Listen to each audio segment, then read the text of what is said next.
నమస్తే, welcome to our channel. YCP కీలక నేతలు జగన్ కి హ్యాండ్ ఇస్తున్నారా? సొంత తమ్ముడు బాబాయ్ కూడా ఫ్యాన్ పార్టీకి టాటా చెప్పేస్తున్నారా అంటే అవుననే సమాధానం వినిపిస్తోంది. 2024 ఎన్నికల్లో వైసీపీ నుంచి 4 ఎంపీలు గెలిచారు. రాజ్యసభలో అరడజను మంది సభ్యులు ఉన్నారు. వైసీపీ రాజ్యసభ సభ్యుల్లో సగం మంది పదవీ కాలం వచ్చే జూన్ నాటికి ముగుస్తుంది. ఈ పరిస్థితుల్లో ఫ్యాన్ గుర్తుపై లోక్సభ, రాజ్యసభకు ఎన్నికైన సగం మంది ఎంపీలు కూటమి పార్టీల్లోకి దూకేస్తారనే వార్తలు వినిపిస్తున్నాయి.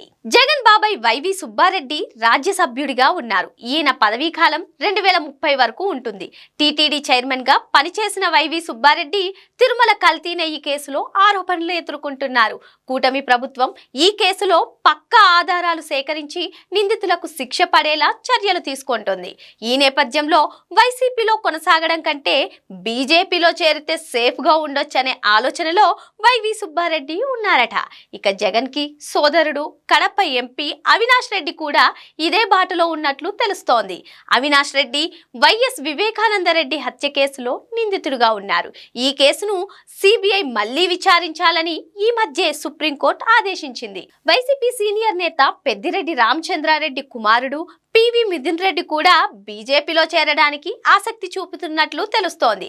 మద్యం కుంభకోణం కేసులో మిథున్ రెడ్డి అరెస్ట్ అయ్యారు. ప్రస్తుతం బెయిల్పై ఉన్న మిథున్ రెడ్డి బీజేపీలో చేరడానికి ఆ పార్టీ పెద్దలతో సంప్రదింపులు జరుపుతున్నారట.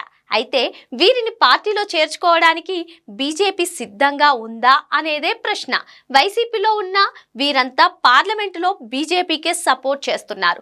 వీళ్లను పార్టీలో చేర్చుకోవడం వల్ల కొత్తగా వచ్చే ప్రయోజనము ఉండదు.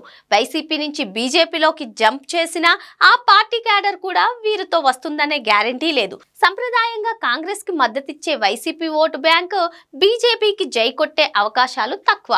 ఈ నేపథ్యంలో వైసీపీ కీలక నేతలను చేర్చుకునే విషయంలో ఢిల్లీ పెద్దల నిర్ణయం కోసం అన్ని పార్టీ నేతలు ఆసక్తిగా ఎదురు చూస్తున్నారు.